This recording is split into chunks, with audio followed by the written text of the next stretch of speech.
and good morning. My name is Dean Quick. I'm the board-certified music therapist for Levine Cancer Institute, and this is Music Therapy for Self-Care, where on weekdays I go live at 10 a.m. and bring you some sort of musical experience. So on Mondays and Fridays, it's geared around live looping and pretty much music for you to enjoy however you'd like. On Tuesdays and Thursdays, it's song discussion, and Wednesdays is a more traditional music therapy clinical experience where I provide for you some type of music for relaxation typically, or something for pain management. So today, if you have not paid attention to the title, this is going to be part 2 of metal.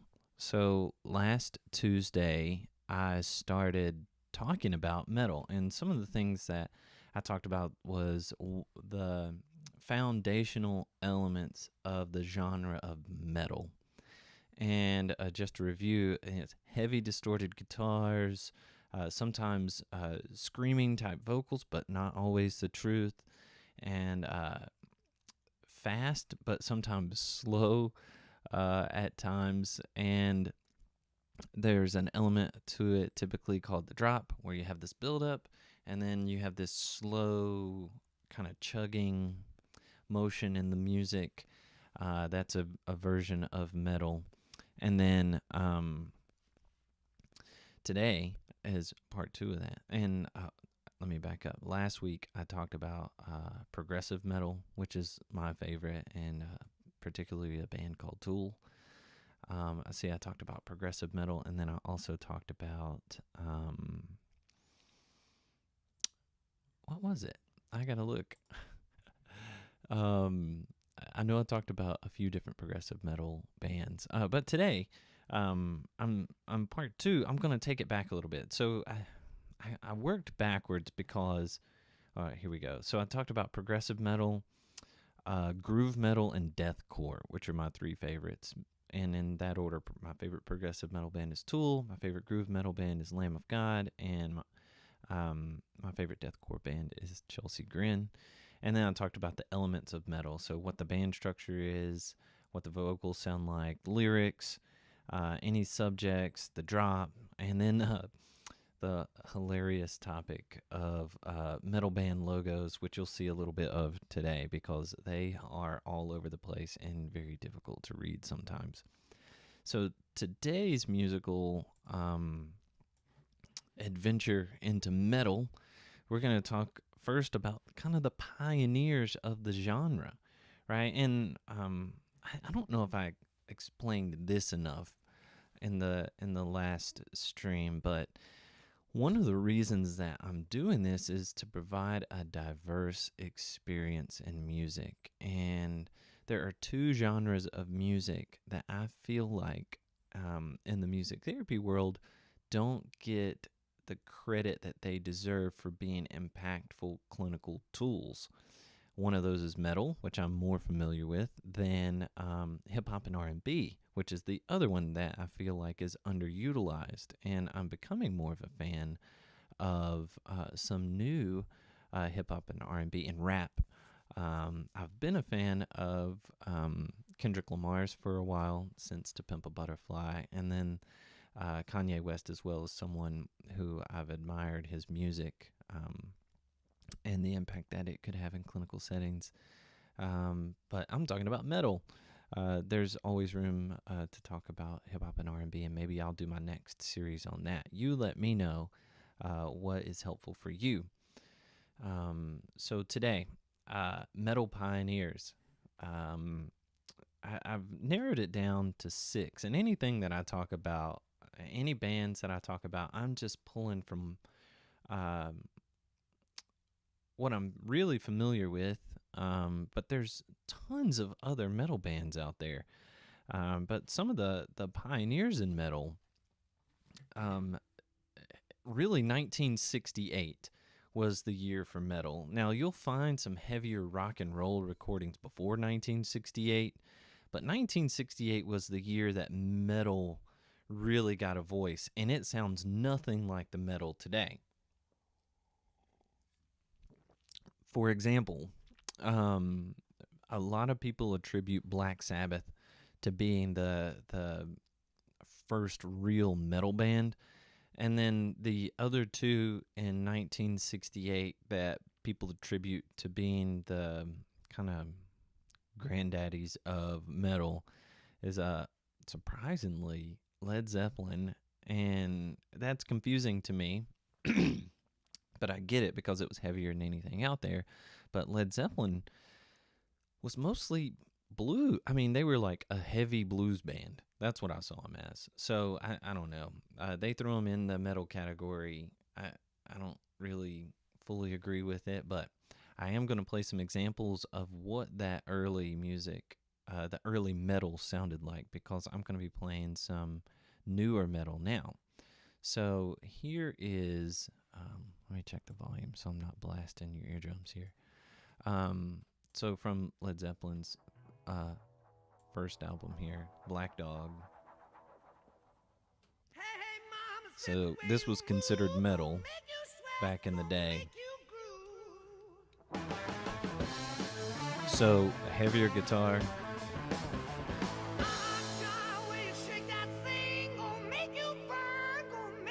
But unlike the metal, the progressive metal, you're not hearing too much distortion. There's not a lot of like heavy sounds. It's just distorted guitar and he's kind of screaming, but it's still very melodic and still very groovy. Yeah, very I don't know. John Bonham was kind of a wizard behind the drum set, and they made this song groovy, even though it's not a traditional driving 4/4 beat in a lot of it. So that is an example of Led Zeppelin and the origins of metal, right? Here's who people consider the beginning of metal, and it's Black Sabbath with Ozzy Osbourne, also 1968. So we hear some of the more new elements of metal. Well, we can hear how the new metal has drawn from this. Driving drums, distorted guitar, and then here's another example. War Pigs, but also about Black Sabbath, and to me this is more of, I don't know, this is more metal sounding than Led Zeppelin to me.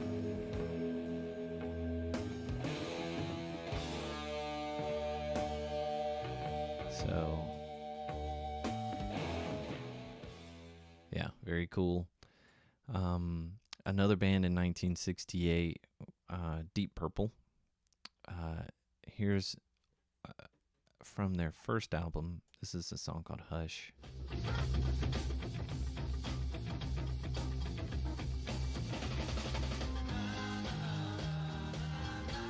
So the vocals, not metal.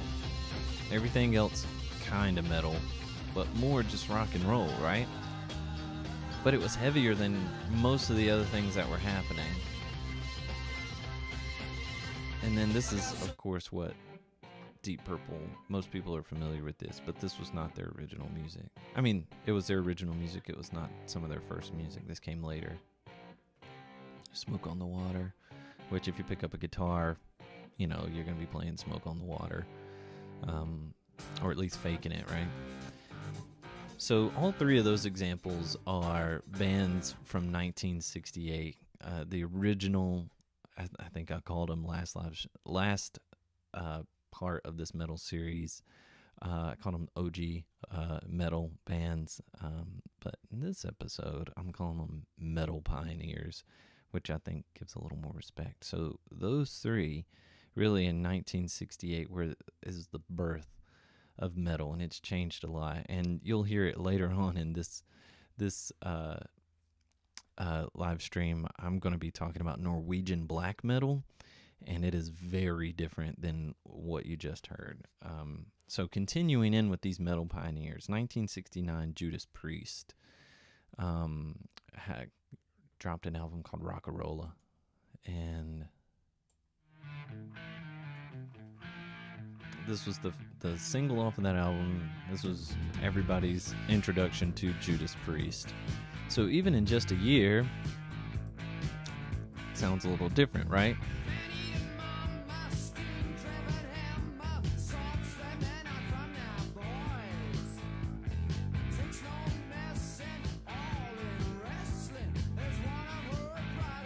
Yeah, good stuff. A little heavier.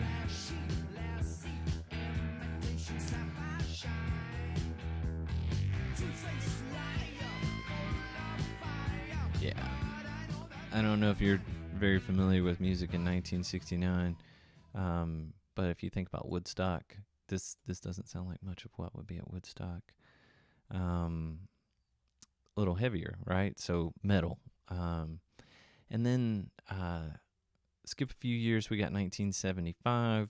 This is another early metal band, Motorhead. And this is their self-titled song from their self-titled album, which was their first album in 1975. So fast forward 6 years, and then metal's really starting to take form.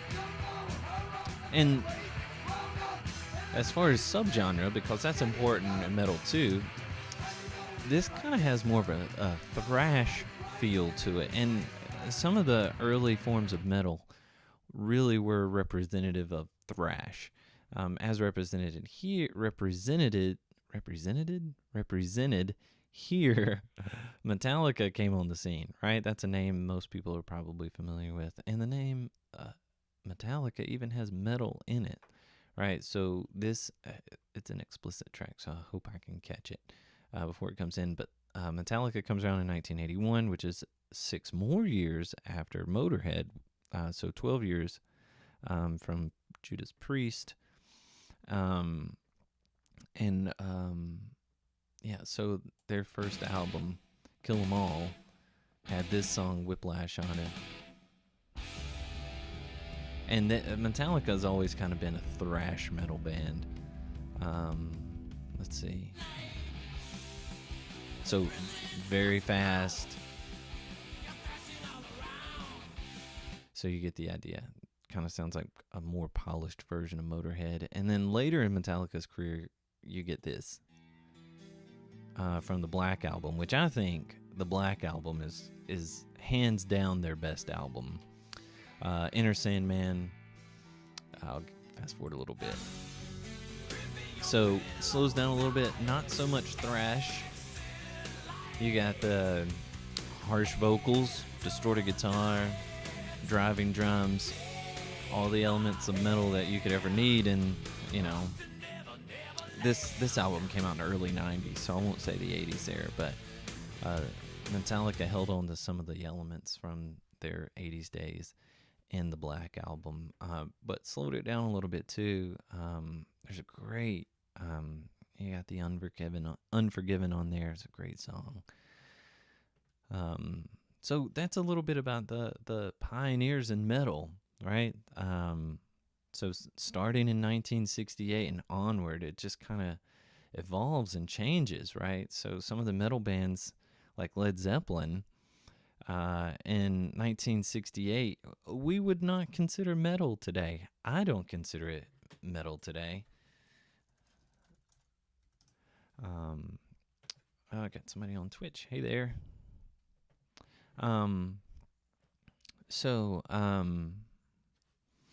Moving on. So we're going to jump to more current now. So if you have any questions or anything to add to the origins of metal, right? Put it in the chat box somewhere and we'll talk about it. But that's where it comes from. And it all really comes from blues, right? You're singing about pain. You're singing about the things that are upsetting you and expressing that and getting it out. That metal is born from a lot of musical elements of blues, and originally from an emotional standpoint, and now nothing musically really aligns with blues, but the sentiment of expressing something painful is at the forefront. Not always, but a lot of times with metal. And which kind of leads me to, I wanted to talk about instrumental metal, which is a newer subgenre of metal. And we have my favorite instrumental group. Well, it's a tie. I got both of them on here, but Scale the Summit is one. And so here's their song Witch House. So got a great rhythm going on there.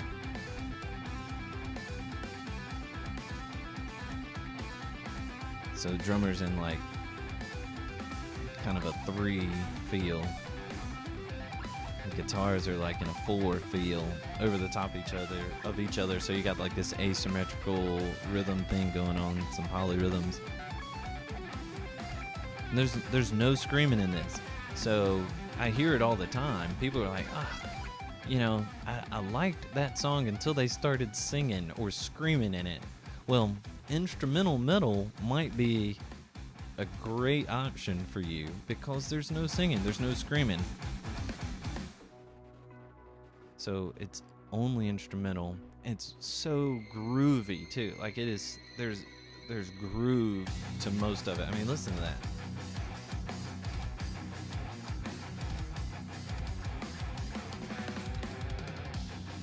All right, so that's Scale the Summit. Here's another one, Animals as Leaders, whose bass player is out of this world.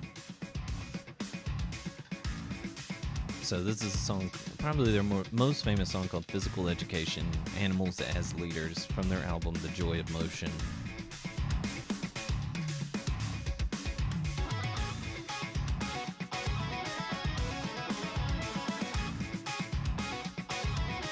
Right, no singing, just groovy, heavy music.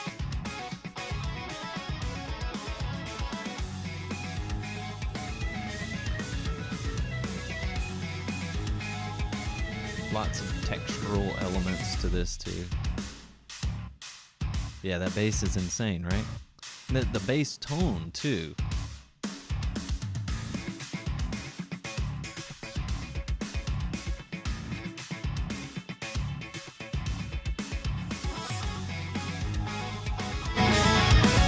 Sorry about that. Yeah, the bass tone is out of this world. Like it's just distorted enough. I don't know if anybody. I guess you had to pay attention. The band Korn, the bassist for them, Fieldy, his bass tone was very distinct to their sound. It was like no mids. It was only lows and highs, right? And that kind of set their sound apart. And so Animals as Leaders, their bass player sets their sound apart with his very distinct bass sound. So another instrumental metal, I don't know if I should call it a band. I think it's a band now, but originally this group, this artist, I should say, Intervals, it's just one guy. All right, so this song I'm about to play for you play part of it. It's called Duality by an artist called Intervals, and this album, the space between, is all done by one person. So recorded, mixed, mastered, everything. So he played every instrument on this album. Forgive me, I forget the name of the band that he was in, but he got tired of working with other people essentially and just started doing it himself. So I think this is wicked cool. Intervals does have vocals sometimes, but here's a song called Duality from the Space Between album, and this is all recorded and played by one person. So drums, guitar, bass, everything. Same person. While that's going, I'm gonna look it up so I can give Matt DeLuca.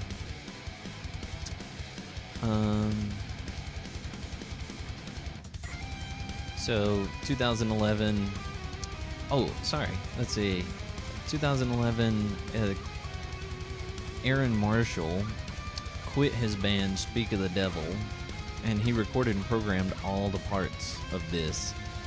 And he did not master it though. It was mastered by Adam Nolly Getwood of Periphery. And I'm just getting this off Wikipedia just to cite my sources here.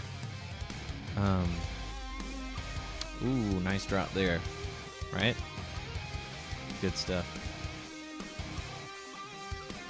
Yeah. So later, he started adding studio musicians to this, and this is a more recent recording of theirs, which I love this. Also very good bass tone in this. But that guitar is really reminiscent of like 80s punk.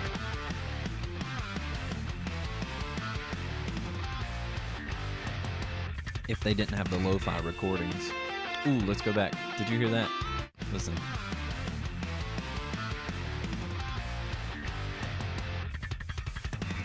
Yeah. Awesome. Awesome bass. Just totally groovy. This is one of, instrumental metal is one of those genres. It's instrumental. I think it's actually classified as progressive metal. I think all three of these acts, Scale the Summit, Animals as Leaders, and Intervals, are all considered prog metal or prog rock. Prog being short for progressive. But I just call them instrumental metal because that's what they are. And that's one of the things about metal that I love is all the subgenres. And when you immerse yourself into the genre, the differences between those subgenres become evident. Which leads me to the last genre of metal I'm going to talk about today, which is black metal. And black metal came about, there's a few different waves of black metal. And the first prototype wave of black metal was early 80s. 81, there's a group called Celtic Frost who came about, and then 83, Bathory, and Celtic Frost from Switzerland, and then Bathory from Sweden in 83. I'm going to play some examples of that, but it's most black metal, and I can't believe I'm going to say this, that's even worth listening to, is Norwegian black metal. Yeah, everything outside of Norway, it seems, or Finland, I'll give Finland too, isn't the same. Like it hasn't held on to the original qualities that I prefer in black metal. That being said, people are creating some great music in the scene. Like there's a group from Washington called Wolves in the Throne Room. Great black metal. But it's technically ambient black metal. So here's some stylistic divisions, so Wikipedia has called it, of black metal. So ambient black metal, black doom, black and roll, blackened crust, blackened death doom, blackened death metal, melodic black death, war metal, blackened grindcore, blackened thrash metal, folk black metal, pagan metal, and Viking metal. You get the idea. There's tons. Symphonic black metal. There's tons. And this is just one genre of metal that's broken up into these stylistic differences. One of the things that is very stylistic in black metal is the way the artists portray themselves on stage. So, and this ain't Kiss, right? Kiss wore the white face paint with like cute stars and cat faces and all that. Black metal is all about this. aesthetic. So kind of like Kiss, but you'll notice, like here's the Wikipedia black metal image.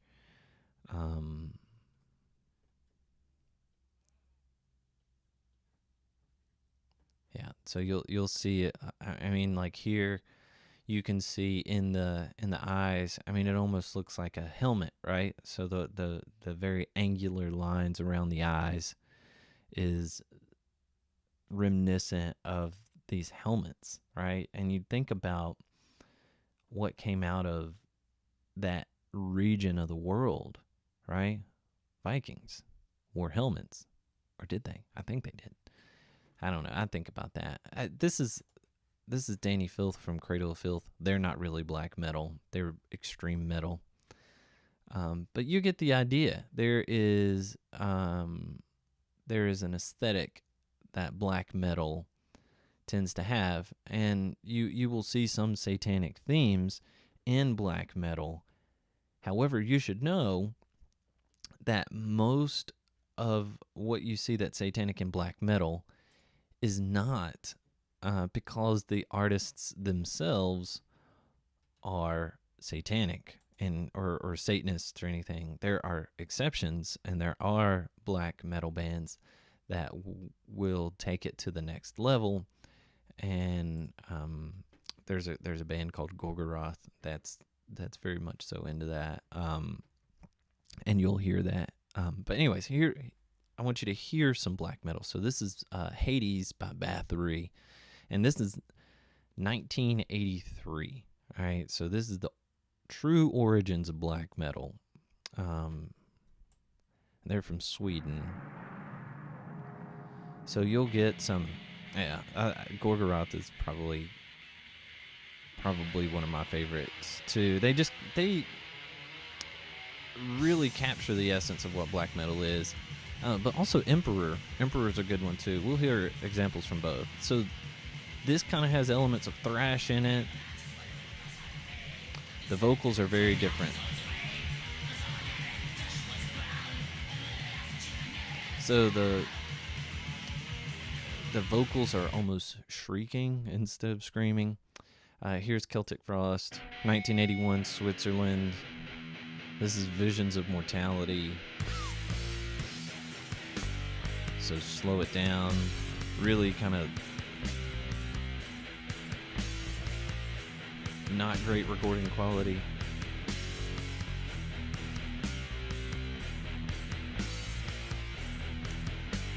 Very good though. And you can kind of hear where doom metal is born from this.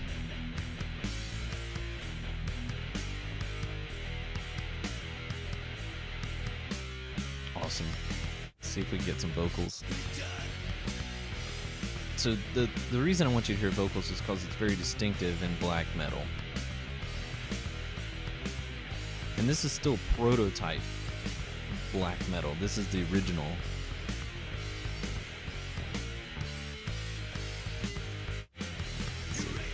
There you go. So you can hear elements of thrash, death metal, and just metal in there. And now fast forward to second wave black metal, which Mayhem came around in 1984. And all three of the bands I'm about to talk about and give examples of their music are from Norway. And remember what I said, like black metal out of Norway really is the pinnacle of the genre. That's if the band is from Norway, you're getting true black metal. So Mayhem, this is from their first album. Oh, I don't think I chose from their first album, but this is a song called Bad Blood from Damon. And the sound changes from first wave to second wave, even though there's not really that much, there's not much of a jump between like time. Fast drums, fast guitar, scary vocals, truly scary vocals. So you hear the elements of thrash in there, which came before black metal.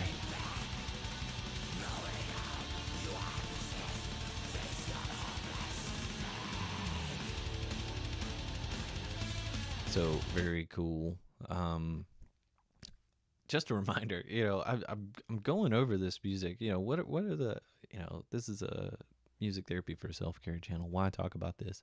Well, I'm talking about it because there are people that I frequently see as a clinician who love this style of music. So if I can talk about it and give a better understanding to people who don't listen to metal, an opportunity to learn about it, then maybe it can be a creative outlet for you too. Maybe it's something you can learn about. Maybe it's something that you can relate to now that you understand more about the origins of it and the elements. And just also as an effort to provide a diverse archive of material for this channel. I can't talk about some styles of music and leave out others just because other people maybe don't understand or don't like that type of music. So this is an effort to really make it an even playing field. And it just so happens I'm a huge metalhead, so that influences it too. So moving on, I just wanted to throw that out there because there's some people kind of jumping on and off, and it might be the first time you're tuning into this. So I wanted to make it very clear that this discussion is really to give a better understanding of a genre that's really validating for a lot of people. So moving on to Emperor. Emperor came about in 1991. This is their track, part of their track, Cosmic Keys to My Creations, from their title album.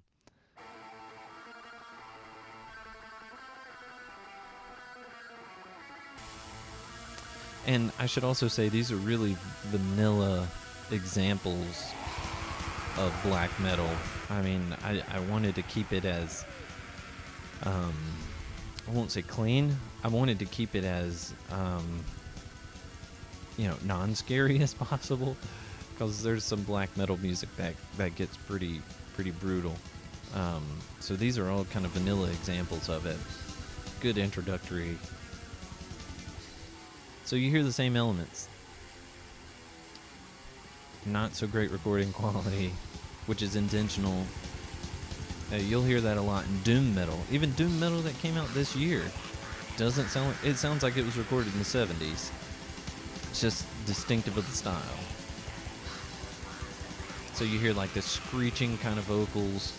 It's not for everybody. The screeching type vocals, fast drums, fast guitars, the white and black face paint. A lot of times they're wearing big spiky armbands when they're playing live. And then last but certainly not least, we have Gorgoroth. And this is a song called Burn in His Light. And the album is Instinctus Bestialis.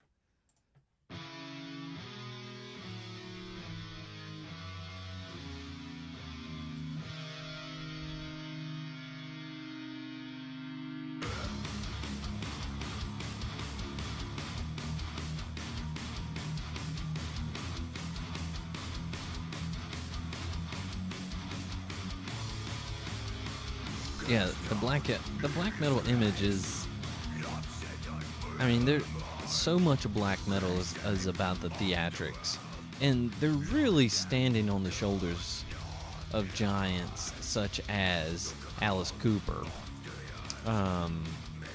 and Gigi Allen. These guys who were going out there in the shock rock scene and wearing the face paint and having all the pyrotechnics and all that just to shock people. And you see like a really light version of black metal coming through someone like Marilyn Manson, who's really more of an industrial metal artist, but has the shock rock factor, where I think black metal artists focus more on the complex qualities of the music in conjunction with the theatrics of the live performance, whereas Manson really focused on the theatrics of the performance, and the music was a lot simpler. Still very good, and still an important part of that 90s metal scene, but it's really more industrial. It's like Marilyn Manson was 9 Inch Nails with a little more distortion and a little more makeup. So yeah, so that's what I wanted to talk about today. So just to review, we got the pioneers of metal. So starting with someone we wouldn't even consider metal, Led Zeppelin, Deep Purple, Black Sabbath. I would consider metal still. Motorhead, Judas Priest, and then later Metallica, who's really thrash but kind of pioneered the metal, which thrash is a subgenre of metal. And we talked about the instrumental piece of some acts like Scale the Summit, Animals as Leaders, and Intervals. And then lastly, Prototype Black Metal, which was the first wave, Bathory and Celtic Frost. And then Black Metal, second wave, Mayhem, Emperor, and Gorgoroth.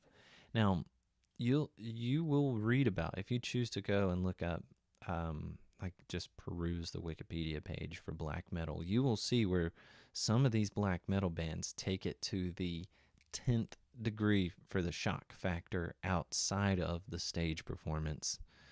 Let's see, this is a question coming in from Twitch. What do you think about Ghost? They kind of have a black metal look. Yeah, they I don't know, like they have this industrial vibe to them too.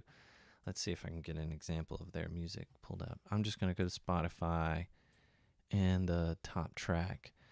Their black metal look. So Ghost is a group that the front man has his face painted like a skull. He's wearing a Catholic either bishop or pope's hat. And then all the other band members are wearing skull masks. They're definitely rock. They are from Sweden, so geographically they are in that northern region. They are definitely metal, but I really think. All right, so here's Dance Macabre. So let's pick it apart.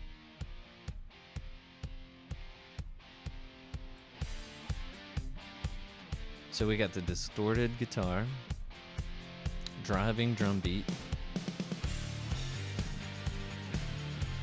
tambourine. Don't hear that a lot in black metal.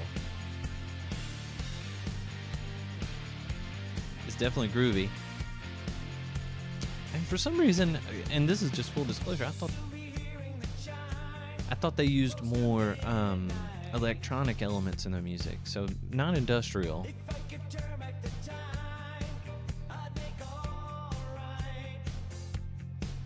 This is really reminiscent of 80s rock. Well, I'll say 60s. I mean, cause this almost has like a Deep Purple feel to it.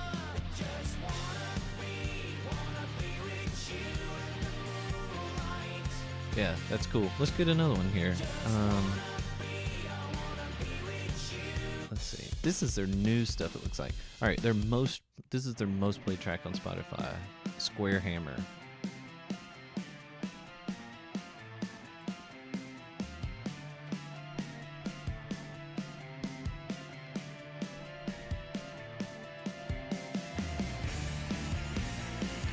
Heavy guitar.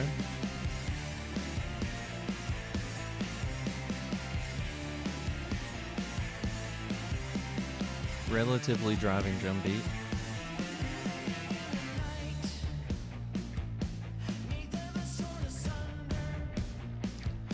Okay.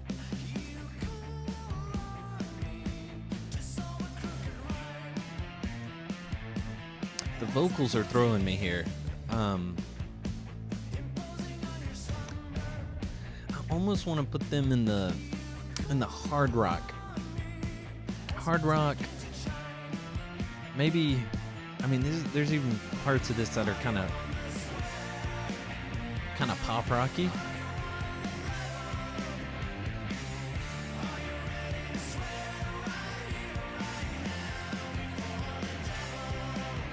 Yeah.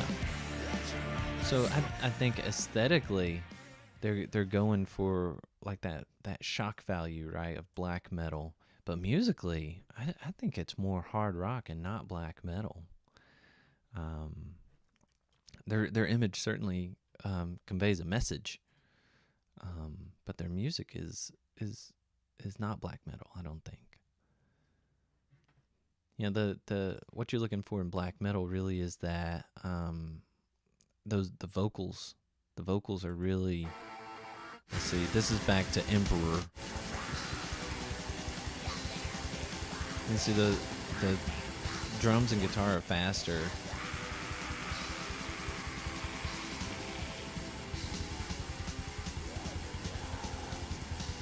And then okay. So their old stuff is heavier. All right, let's see. Let's pull up their old stuff. Yeah, so that was just Emperor again. Ghost. I'm going to go back. All right, here's 2013 album.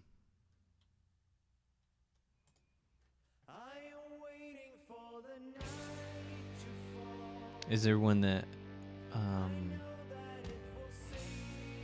that you recommend outside of this one? Oh, that's a single. All right, here's 2010. Okay, here's one. Okay, yeah. This has like a doom metal.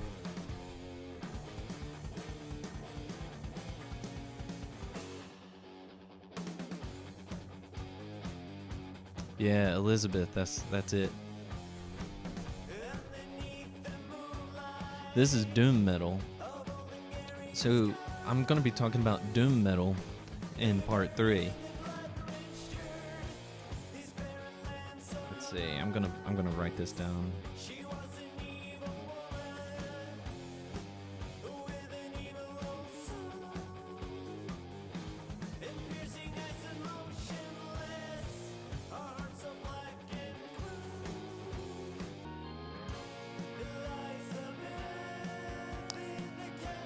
Yeah, this kind of has a doom metal feel to it.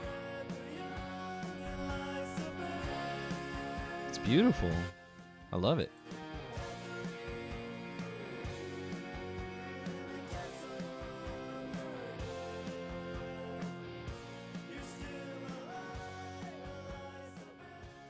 Nice.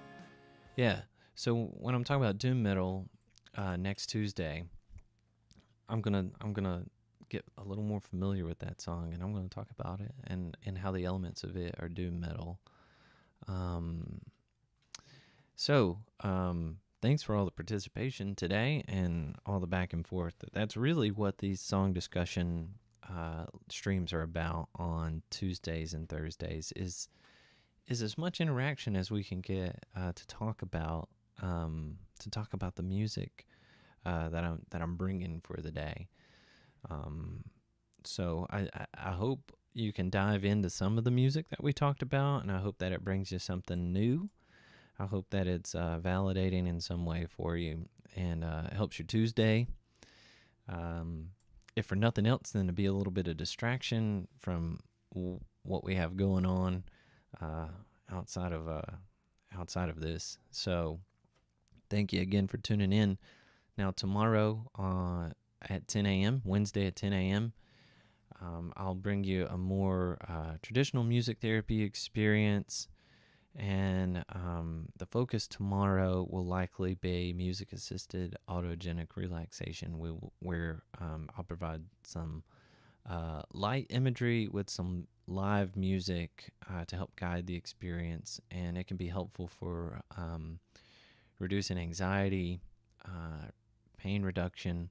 It can also be helpful to get you to sleep, which at 10 a.m., unless you're working third shift, 10 a.m. is probably not the best time to go to sleep, but it can be helpful for that, and I can get you a recording of it if you'd like to try it for sleep. And it's also helpful for reduction of nausea, especially for the folks that I see at the Cancer Institute. Post chemotherapy infusion, it can be helpful for that, for nausea and pain related to that, as well as fatigue. So catch me at 10 a.m. live tomorrow on YouTube, Facebook Live, and Twitch. And I'll provide you some live music tomorrow versus the recorded music I used today. So without any further delay, I'll leave you to your Tuesday and see you tomorrow at 10 a.m. Take care.